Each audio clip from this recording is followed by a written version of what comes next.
شروع کرتا ہوں رب کریم کے نام سے جس کے قبضے میں میری اور آپ کی جان ہے۔ لائیو پروگرام عوام کی بات لیا ٹی وی ایچ ڈی سے پیش خدمت ہے۔ میں ہوں آپ کا میزبان رانا سلطان محمود اختر۔ اس پروگرام کو سنتے اور دیکھتے تمام دوستوں کو رانا سلطان محمود اختر کا سلام۔ آج کے اس پروگرام میں ہمارے مہمان تشریف رکھتے ہیں جناب چودھری ثناء اللہ گجر صاحب ایڈوکیٹ۔ سب سے پہلے تو میں ان کو پروگرام میں خوش آمدید کہتا ہوں اور میں ان کا شکریہ ادا کرتا ہوں کہ اتنے مصروف ترین دور میں وہ ہمیں جو ہے انہوں نے ٹائم دیا ہے اور یہ ان کی بہت بڑی مہربانی۔ جہاں تک جناب چودھری ثناء اللہ گجر صاحب کے تعارف کا تعلق ہے وہ محتاج تعارف نہیں۔ ہمارے ضلع لیا کی گجر فیملی جو سیاست میں سن 1977 سے خاص طور پر آج تک بہت نمایاں ہیں، ان کے بزرگ چودھری شمشیر صاحب، مجھے یاد ہے میرا ان سے بہت زیادہ تعلق ہوتا تھا۔ اس وقت اس فیملی کا عروج شروع تھا اور گجر فیملی کی رہنمائی ثناء اللہ صاحب کے والد محترم چودھری شمشیر صاحب کرتے تھے اور ان کی سرپرستی میں پھر چودھری اصغر علی گجر جو 5 دفعہ ایم پی اے بنے اور ایک وقت میں انہوں نے 2 سیٹیں جو ہیں چوبارہ اور لیا کی دونوں سیٹیں جیتی تھیں۔ مختصر یہ ہے کہ لیا نہیں پنجاب پاکستان کی بہت نمایاں شخصیت ہیں چودھری اصغر علی گجر جو ان کے چچا حضور ہیں۔ آج بھی اللہ تعالیٰ ان کو صحت کاملہ دے، وہ سرپرستی فرما رہے ہیں اور ان کے دوسرے کزن بھائی جو ہے وہ 282 حلقے کے اندر اسامہ اصغر علی گجر ایم پی اے ہیں اور محترم چودھری ثناء اللہ گجر صاحب بھی 283 حلقہ جو ہے وہ لیا کے ایم پی اے کے امیدوار ہیں اور امید ہے یہ نوجوان قیادت جو ہے وہ اب نوجوان قیادت ہے اور ہر ایک کا یہ حق ہے کہ سیاست میں ہر آدمی جو ہے وہ الیکشن بھی لڑ سکتا ہے۔ تو اللہ تعالیٰ ان کو سلامت رکھے اور اس پر جو ہے ہمارے ضلع لیا کی عوام کی اور بہت امیدیں ہیں۔ تو میں زیادہ وقت تعارف میں نہیں لینا چاہتا کیونکہ 30 منٹ جو ہے وہ تعارف میں چلے جائیں گے، تو میں آپ کا وقت جو ہے زیادہ نہیں لینا چاہتا۔ معزز سامعین اور ناظرین، جیسا کہ آپ کو علم ہے کہ ہمارے اس پروگرام کا جو نام ہے وہ عوام کی بات ہے، تو ہم نے صرف اس پروگرام میں ہمیشہ عوام کی بات کرنی ہے اور پھر عوام کے مسائل ڈسکس کرنے ہیں اور ان مسائل کو ارباب اختیار تک پہنچانا ہے اور پھر اس کے بعد اس کی فیڈ بیک بھی لینی ہے۔ الحمدللہ ہمارے بہت سے مسائل اجاگر بھی ہو رہے ہیں، حل بھی ہو رہے ہیں۔ تو میں آپ کا زیادہ وقت نہیں لینا چاہتا، میں چوہدری صاحب کے پاس آپ کو لے چلتا ہوں اور ان سے میں یہ سوال کرتا ہوں کہ یہ جناب چوہدری صاحب ہمیں بتائیں گے کہ گجر فیملی جو ہماری ضلع لیا کی سیاسی فیملی ہے، ماشاءاللہ مشہور فیملی ہے، ان کے بزرگ جو ہیں چودھری شمشیر صاحب ہی جو ہے وہ سیاست میں انہوں نے پہلے جو ہے یہاں عروج دیا ہے اس فیملی کو۔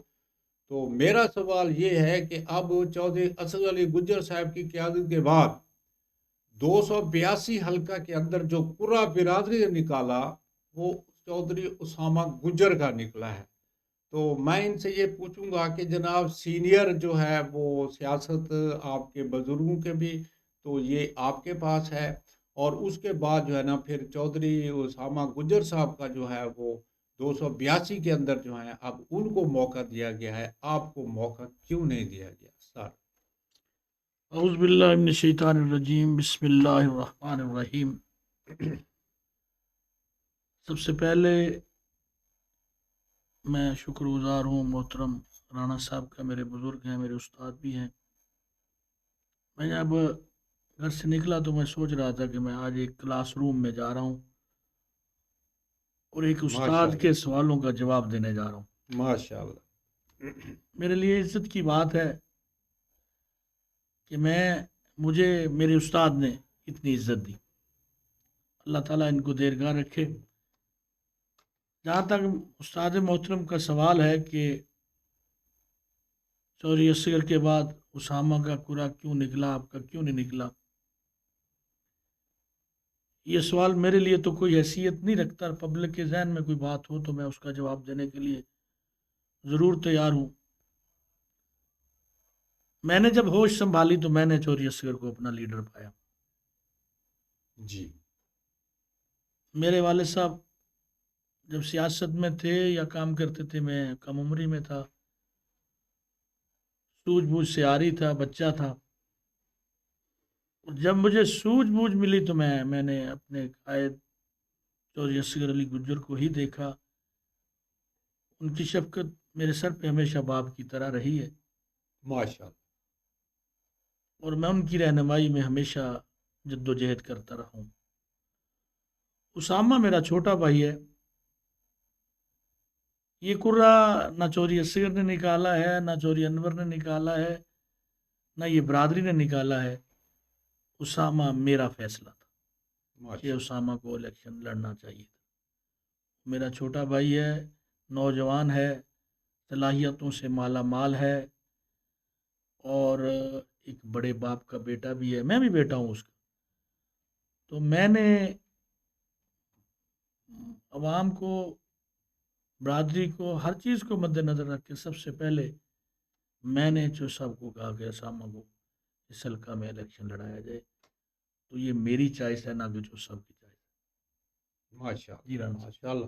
زبردست ہی آپ کے سلام پیش کرتا ہوں اپنے بھائیوں کی محبت کا کہ آپ ایک دوسرے کے ساتھ ماشاء اللہ۔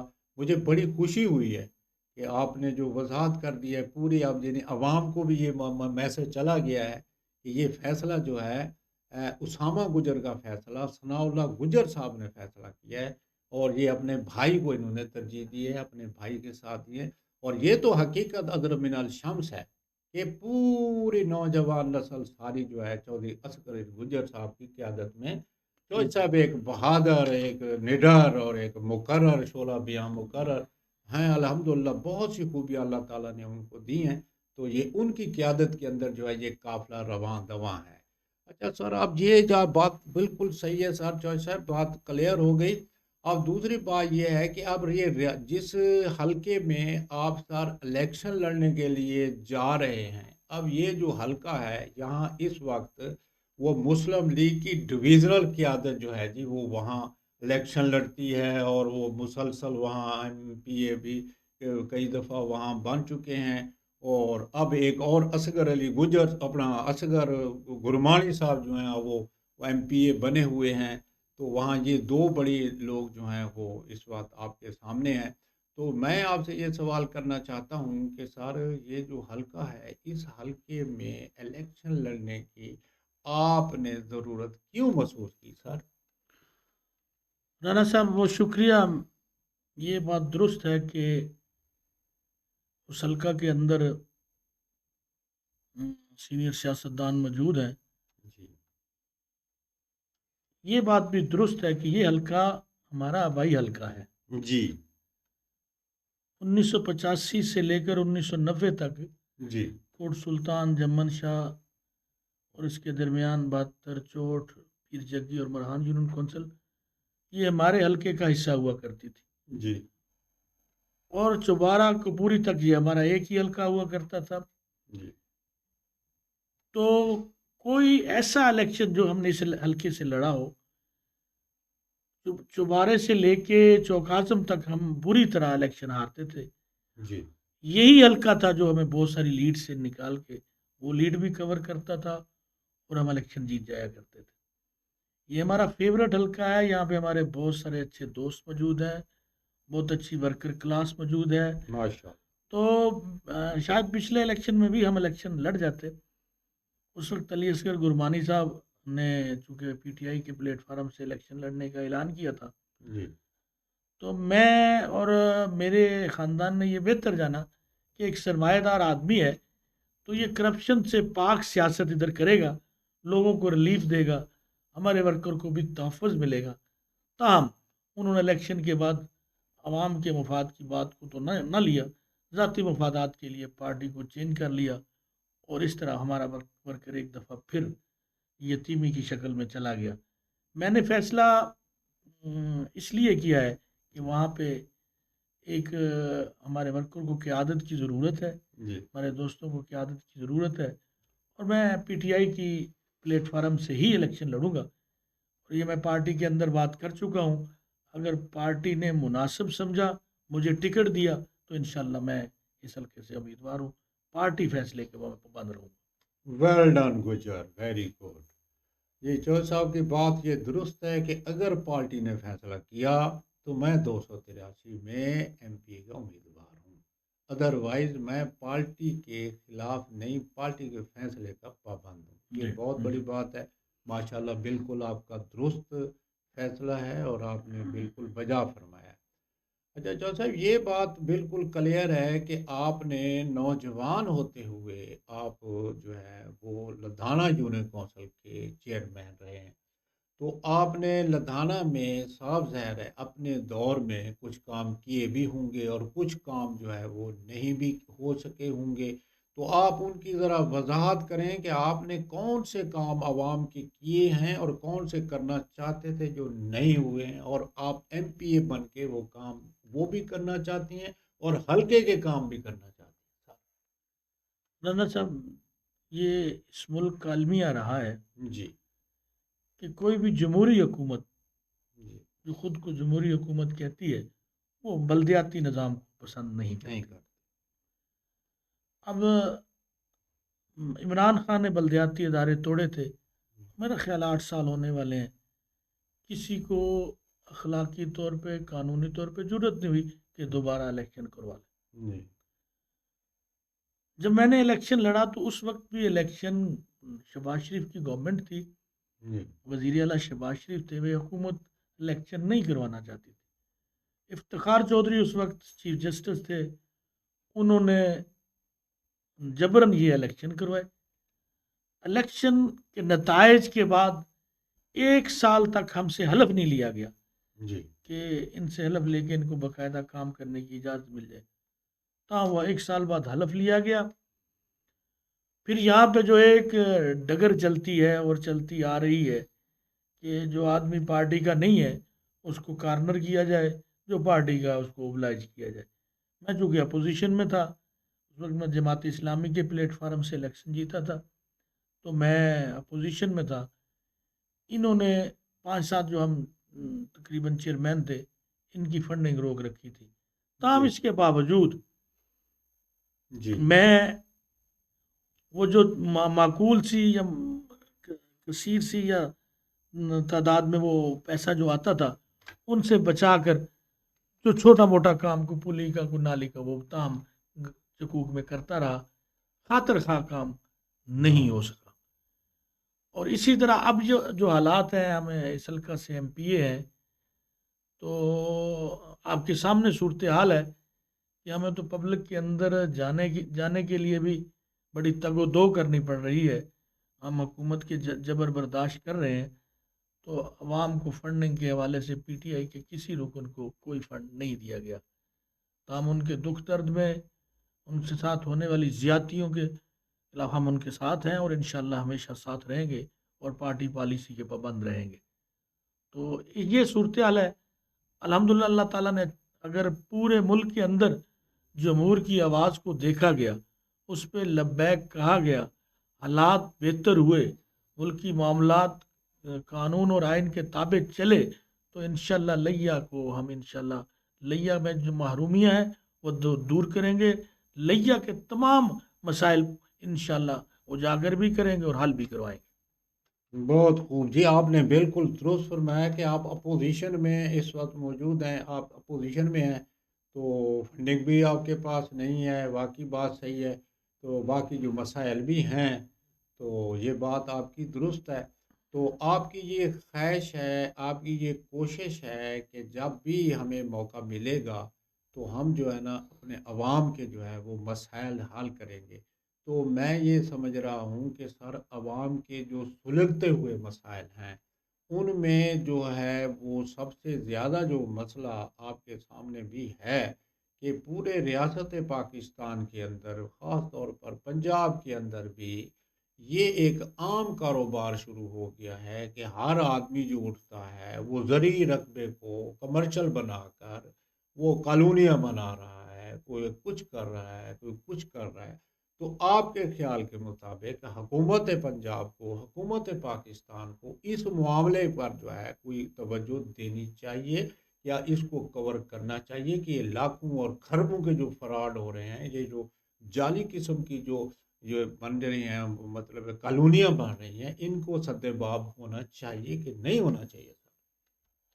رانا صاحب، قانون تو ہر چیز کا موجود ہے، جی، عمل درآمد کی کمی ہے۔ کمی ہے، بالکل ٹھیک۔ تو یہ ظلم اور بربریت ہے کہ جو سرمایہ دار آدمی ہے جی، قانون اس کے گھر کی لونڈی بن جاتی ہے۔ میں اپنے ساتھ والے حلقے کے ایم پی اے جس کے خلاف اس کے گھر پہ احتجاج بھی ہوئے، جی، نیب نے اس کے خلاف کارروائی بھی کی، اس کی جائیدادوں کو منجمد بھی کیا، تاہم وہ حلقے کے اندر موجود ہے، لوگوں کے اندر موجود ہے۔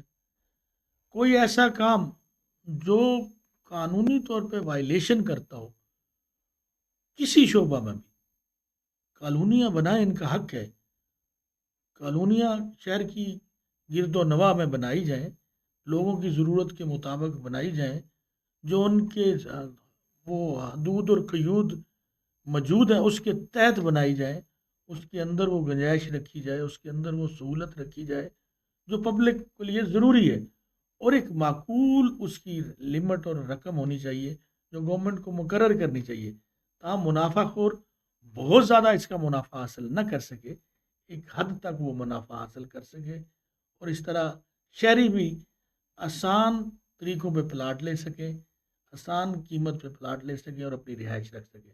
یا المیہ یہ ایک ایکڑ 1 کروڑ کا خریدا جاتا ہے اور 10 مرلے 1 کروڑ میں سیل کر دیے جاتے ہیں۔ وہ 10 مرلوں کے اندر اپنے 1 ایکڑ اراضی کی قیمت نکال لیتا ہے، اور باقی دیکھ لو، آپ حساب لگا لو کہ 1 ایکڑ کے کتنے مرلے ہوتے ہیں، وہ کروڑ اتنے اس کا منافع ہوتا ہے۔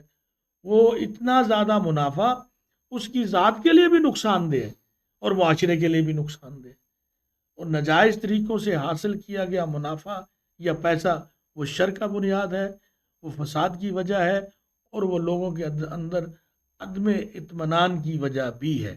میں حکومت وقت سے یہ مطالبہ کروں گا، جو 47 کے تحت ایک حکومت بنی ہے، جس نے حکومت کا ایک نظم و نسق سنبھال رکھا ہے، وہ اس چیز کا کم از کم ضرور خیال رکھے کہ ایسے منافع خوروں سے عوام کی جان چھڑائی جا سکے۔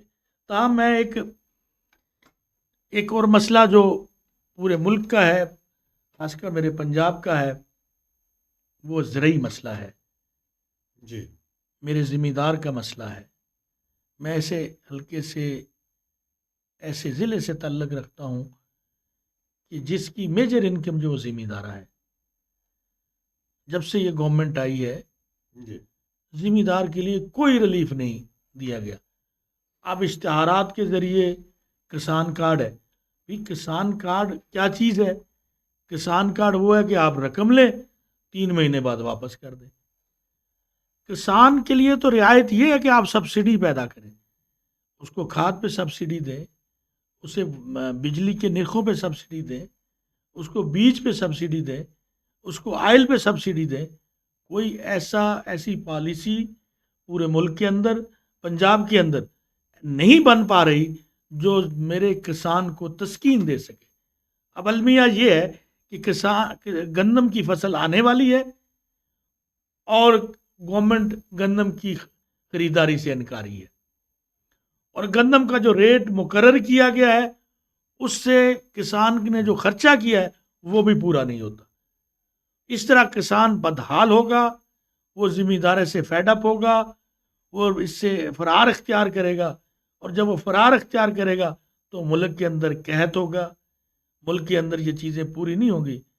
تو میں حکومت وقت سے ہاتھ جوڑ کے مطالبہ کرتا ہوں کہ آپ جو بھی ہیں، جیسے بھی حکمران ہیں، یہ کسان ملک کی معیشت کی ریڑھ کی ہڈی ہے، اس کے لیے آسانیاں پیدا کرو۔ اگر آپ نے سستی گندم لینی ہے، مزدور کے لیے لینی ہے، شہری کے لیے لینی ہے، تو کسان کے لیے وسائل جو ہیں وہ سستے کر دیے۔ اس کے لیے ڈی اے پی 4,000 پہ لائی جائے، اس کے لیے جو یوریا ہے وہ 1,500 پہ لایا جائے، اس کے لیے جو ڈیزل ہے 100 سے نیچے لایا جائے۔ تو آپ اس ریٹ پہ گندم خرید کریں، کسان بھی خوشحال ہوگا اور لوگ بھی خوشحال ہوں گے۔ یہ میرا حکومت وقت سے مطالبہ ہے۔ بالکل جی، چوہے صاحب بالکل واضح فرما رہے تھے کہ یہاں پر ایک ہمارے حلقے کی بات نہیں ہے کہ یہ کسی کو پن پوائنٹ نہیں کر رہے کہ یہ کوئی ایم پی اے یا کسی آدمی نے وہ بنائی ہوئی ہیں کالونیاں۔ ان کا مقصد یہ ہے کہ پورے پاکستان میں، پورے پنجاب میں اگر اس قسم کا کام نمبر 2 کام ہو رہا ہے تو اس کو روکا جائے۔ یہ بات بالکل درست ہے۔ دوسری بات انہوں نے کہا ہے کہ یہ بھی بات ان کی صحیح ہے کہ جو کسان ہیں وہ ریڑھ کی ہڈی ہیں، اور ہمارے ملک کی معیشت کا دار و مدار انہی لوگوں پر ہے، انہی لوگوں کی محنت پر، تو اس کو جو ہے زیادہ سے زیادہ ریلیف دیا جائے۔ اور دوسرا میں اس وقت پھر جناب چوہے صاحب سے میں اور ان کی توجہ ادھر مرکوز کرانا چاہتا ہوں کہ ہمارا جو نوجوان ہے وہ تعلیم کی ڈگریاں لے کر پھر رہا ہے، اور بہت زیادہ جو ہے وہ بے روزگاری ہے، اور آج کل غریب والدین جو ہے وہ اتنے اخراجات مہنگائی کے دور میں برداشت کرتے ہیں، پھر جب ان کا بچہ جو ہے وہ تعلیم حاصل کر لیتا ہے تو پھر اس کو جو ہے کوئی ملازمت نہیں ملتی، روزگار نہیں ملتا۔ تو آپ کیا کہنا چاہیں گے سر؟ یہ رانا صاحب بڑا چبھتا ہوا اور بڑا دکھ والا اور بڑا تکلیف دہ سوال ہے جی کہ بے روزگاری جو ہے اس میں کوئی شک نہیں، وہ اس وقت کینسر کی شکل اختیار کر چکی ہے، اور دکھ اس بات کا ہے کہ اس کے خاتمے کے لیے کوئی منصوبہ نہیں، کوئی پالیسی نہیں۔ حکومت وقت جو بھی آتی ہے وہ لولی پاپ دیتی ہے، نوجوانوں کو پیچھے لگاتی ہے، جب ان کا وقت نکل جاتا ہے وہ نوجوان ایک عمر کا حصہ گزار کے بدحال ہو کے وہ بڑھاپے میں جا چکے ہوتے ہیں۔ میں اب بھی وقت ہے کہ نوجوانوں کے لیے کچھ کیا جائے۔ ایسی پالیسیاں مرتب کی جائیں تو تاکہ ان کو روزگار مل سکے۔ آئی ٹی کا شعبہ پوری دنیا کے اندر ایک اپنا لوہا منوا رہا ہے، گورنمنٹ اگر اس کی سرپرستی کرے اور ہر شہر میں ہر گلی میں اپنا ایک ایسا دفتر، ایک ایسی چیز وہ رکھے کہ نوجوان کے اندر سکل ہو، وہ گورنمنٹ کی سرپرستی میں وہ ادارے کام کریں اور وہ فارن لوگوں کے لیے وہ کام کر کے دیں، تو وہ ان سے ان کو اجرت وصول کریں، تو ایک بہت بڑی نوجوانوں کی تعداد آئی ٹی کے شعبے میں کھپ سکتی ہے۔ دوسرا شعبہ جو میں زراعت کا شعبہ سمجھتا ہوں کہ اس میں نوجوانوں کی بہت زیادہ کھپت ہو سکتی ہے کہ اگر ذمہ دارے کو تکنیکی بنیادوں پہ شروع کر دیا جائے اور اس میں مشینری کا عمل دخل ہو اور اس میں کھاد اور بیج کی ریسرچ ہو، یہ سارا کچھ ہو، تو اس کے لیے بھی نوجوانوں کی بہت زیادہ ضرورت ہے۔ گورنمنٹ ایسی پالیسی مرتب کرے کہ ہر 15 ایکڑ پہ 3 نوجوانوں کا روزگار وابستہ کرے، تو بہت سارے نوجوانوں کو اس پہ روزگار میسر ہو سکتا ہے۔ اس کے علاوہ ایک شراکتی بزنس ہے، کاروبار ہے، ان میں اگر گورنمنٹ 20 15 نوجوانوں کو ایسا شراکتی کاروبار کروا کے دے قرضوں کی بنیاد پہ کہ ان میں ان کے حصے ہوں، اور وہ ایک 20 اور 25 نوجوانوں کا ٹولہ اس کاروبار سے استفادہ حاصل کرے، اس میں کام بھی کرے اور گورنمنٹ کو اس کے قرضے بھی واپس کرے، تو اس طرح بھی بہت سارے نوجوانوں کو روزگار مل سکتا ہے۔ تاہم ضرورت اس بات کی ہے کہ کوئی بھی حکومت اس کے لیے سنجیدہ قدم اٹھائے، تو یہ مسئلہ کوئی بڑا مسئلہ نہیں ہے۔ میں حکومت وقت سے یہ بھی کہنا چاہتا ہوں، بی بی مریم سے کہنا چاہتا ہوں کہ آپ نوجوانوں کو بہت زیادہ اٹریکٹ کرتی ہیں، آپ متوجہ کرتی ہیں اپنی طرف، اور اپنا آپ نے فیم بھی اپنی گفتگو میں اپنے نوجوانوں کو مخاطب رکھا ہوا ہے. تو آپ جن حالات میں بھی وزیر اعلیٰ ہیں تو نوجوانوں کے لیے ایک اچھی اور صحت مند پالیسیاں مرتب کریں تاکہ نوجوانوں کو روزگار مل سکے. بہت خوب، چودھری ثناء اللہ صاحب نے بالکل بہت اچھی بات کی ہے کہ جناب وزیر اعلیٰ صاحب جو ہے مریم نواز صاحبہ جو ہے وہ دلچسپی تو لے رہی ہیں، لیکن ان کو خاص طور پر یہ جو بے روزگار نوجوان ہیں ان کے بارے میں جو ہے ان کو پالیسیاں بنانی چاہیے، اور ان کی روزگار جو ہے اس کے بارے میں ضرور سوچنا چاہیے. اور جب تک یہ عام آدمی کو ریلیف نہیں دیں گے اس وقت تک جو ہے نا یہ نہ ملک کے اندر جو ہے امن ہوگا، نہ سلامتی ہوگی، اور نہ ہی خوشحالی ہوگی. تو اس کے لیے ضروری ہے کہ نوجوان بے روزگار طبقے کے بارے میں سوچا جائے. دوسری بات یہ جو صاحب آپ بھی جانتے ہیں، آپ کے حلقے کے اندر ہمارے لیا شہر کے اندر گرد و نواح میں جو ہے ہماری جو سڑکیں ہیں وہ ٹوٹ پھوٹ کا شکار ہیں. دوسری بات یہ ہے کہ یہ ٹریفک کے جو ضوابط ہیں، جو قانون ہیں، وہ بھی کوئی خاص طور پر جو ہے ان پر عمل درآمد نہیں ہوتا. جیسا کہ ابھی جو ہے نا یہاں ایکسیڈنٹ ہوا، ہمارے 3 بھائی جو ہیں وہ چلے گئے، ایک بھی زخمی بھی ہوا. تو یہ سارا جو آپ کے خیال کے مطابق حکومت کو یا ہماری انتظامیہ کو یا ہماری ڈی سی صاحبہ جو ہیں یہ بھی بہت فعال تو ہیں، لیکن ان معاملات کے بارے میں آپ کے خیال کے مطابق کیا یہ جو ہے ایکسیڈنٹ اتنے جو ہو رہے ہیں، یہ ہماری جو ہے ایم اے روڈ ہے اس کی کیا صورتحال ہے؟ یہ 2 رویا نہیں بن رہی، یہ باقی فنڈات تو ہر جگہ استعمال ہو رہے ہیں، اور بلکہ ایم پی اے حضرات کی تنخواہیں لاکھوں میں جا رہی ہیں. تو کیا یہ جو ہے نا ایسی معاملہ جہاں پر جو ہے یہ قاتل روڈ جس کو کہا گیا ہے، اتنی لاشیں آ رہی ہیں، یہ ان کے بارے میں جو آپ کیا کہنا چاہیں گے سر؟ دیکھیں جی، میں تو پہلے عرض کر چکا ہوں جی کہ یہ کام اب بند ہونا چاہیے کہ تیرا کتا کتا تو میرا کتا ٹومی. جی یعنی اپنی تعریفوں کے علاوہ، اپنی اشتہار بازی کے علاوہ عوام کا سوچنا چاہیے. اب المیہ یہ ہے کہ کوئی میگا پروجیکٹ جب سے یہ حکومت بنی ہے کہیں بھی لانچ نہیں کیا گیا. اعلانات تو ہوں گے، لانچ نہیں کیا گیا. یہ مطالبہ ایم روڈ کا آج سے مطالبہ نہیں ہے، جی پچھلے 10 سال سے یہ پبلک کا مطالبہ ہے کہ اس قاتل روڈ کو ریپیئر کیا جائے. یہ دکھ کی بات نہیں ہے کہ اتنے لوگوں کی جان جا رہی ہے.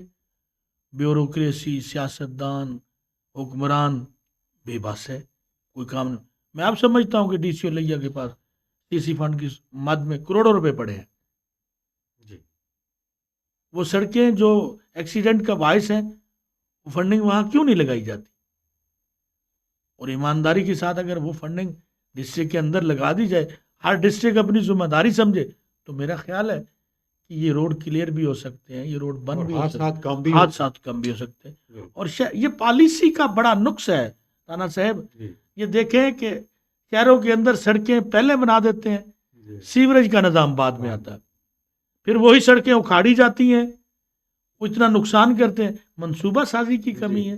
اب شہروں کے اندر سب سے بڑا مسئلہ جو ہے وہ پانی کی نکاسی کا. بالکل لیا شہر کے اندر، لیا شہر کے اندر سب بالکل یہ کوئی حکمران، کوئی افیسر اس کی طرف توجہ نہیں دیتا. میں جو ایکسیڈنٹ ہوا تھا جس میں 3 بھائی شہید ہوئے ہیں، اللہ تعالیٰ ان کو غلی کی رحمت کرے، میں ڈی پی او لیا کو خراج تحسین پیش کرتا ہوں. ماشاءاللہ ان کا بہت اچھا، انہوں نے اتنا بڑا کنٹریبیوٹ کیا. دوسرا وہ میرے چھوٹے بھائی تو کیسر رضا وڑائی صاحب انہوں نے فنڈنگ کی ہے، اور اس خاندان کے لیے 60 لاکھ روپیہ انہوں نے اپنی مدد آپ کے تحت اکٹھا کر کے تک پہنچایا. یہ میرا خیال ہے کہ اللہ تعالیٰ ان کو اس کا اجر ادھر بھی دے گا اور قیامت کے دن بھی اس کا اجر دے گا. یہ اچھے خاندان، اچھے لوگوں کی اور اچھی گود میں پلنے والوں کی یہ روایات ہے. میں ڈی پی او لیا کو اس بات پہ مبارکباد بھی پیش کرتا ہوں.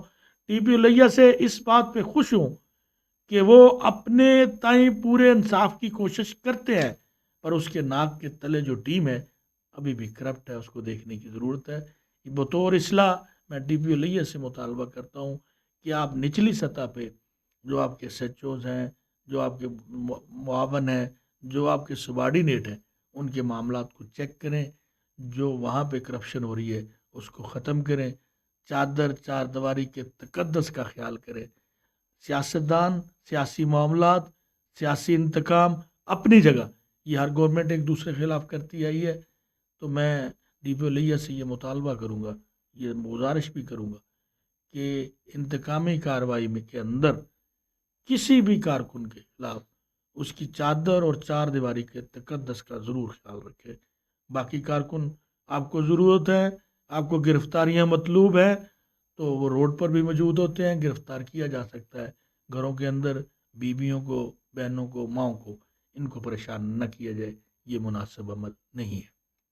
اس چینل کے توسط سے میں جناب ڈی پی او صاحب کو بھی واقعی خراج تحسین پیش کرنا چاہتا ہوں کہ انہوں نے وہ جو حادثے میں 3 بھائی جو ہیں وہ گئے ہیں، تو ان کے بارے میں جو انہوں نے پیسے اکٹھے کیے ہیں، جو انہوں نے خدمت نوع بشر میں صرف کر خون جگر انفرادی لذتوں کی آرزو کچھ بھی نہیں، یہ انہوں نے بہت اچھا قدم اٹھایا ہے، اور اپنے ساتھیوں سے پیسے اکٹھے کر کے اور اس غریب خاندان پر جو ہے انہوں نے ان کی مدد کی ہے، تو میں ان کا اپنی طرف سے بھی شکریہ ادا کرنا چاہتا ہوں، اپنے چینل کی طرف سے بھی شکریہ ادا کرنا چاہتا ہوں، اور امیرہ بیدار صاحبہ کا جو ورک ہے اس کو بھی میں خراج تحسین پیش کرنا چاہتا ہوں کہ وہ اچھا کام کر رہی ہیں، لیکن ابھی بہت سا کام ایسا رہتا ہے جو ان کے ابھی تک وہاں تک وہ نہیں پہنچی، اور بہت سے معاملات ہمارے اتنے مسائل ہیں، کچے کے مسائل ہیں، تھال کے مسائل ہیں، زمینوں کے مسائل ہیں،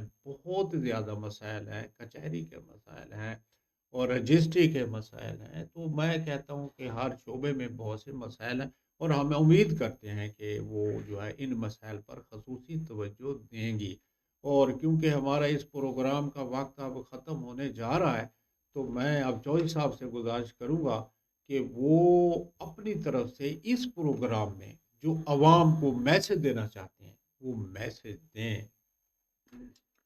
میں بالخصوص نوجوانوں سے مخاطب ہوں جی کہ زندگی جد و جہد کا نام ہے، ماشاء اللہ۔ تو کوئی شعبہ بھی ہو، جد و جہد اس میں ایک لازمی حیثیت رکھتی ہے۔ اپنی سوچ کو مثبت رکھو، جی اور اللہ کی رضا کے لیے، اللہ کے نبی کی رضا کے لیے جو کام بھی کرو وہ مثبت سوچ کے ساتھ کرو، تاکہ لوگوں کے لیے آسانیاں پیدا ہو سکیں۔ لوگوں کے لیے آسانیاں پیدا کرنا یہ سب سے بڑی سنت میرے نبی صلی اللہ علیہ وسلم کی ہے کہ جو لوگ مشکل میں ہیں ان کے لیے آسانیاں پیدا کریں، غریب کے کام آئیں، مظلوم کا ساتھ دیں، بے بس کا ساتھ دیں، مظلوم کی داد رسی کرے، ظالم کے سامنے سینہ سپر ہو کے کھڑے ہو جائے۔ یہی زندگی ہے، یہی اسلام ہے، یہی دین ہے۔ بہت شکریہ۔ آخر میں اپنے استاد محترم رانا سلطان محمود اختر صاحب، اپنا پروڈیوسر صاحب جناب، ان کا میں بہت زیادہ مشکور ہوں، ان کی ٹیم کا مشکور ہوں کہ انہوں نے مجھے یہاں بلا کے عزت بخشی۔ اللہ تعالیٰ ان کو دن دگنی اور رات چگنی ترقی عطا کرے۔ وما علینا الا البلاغ۔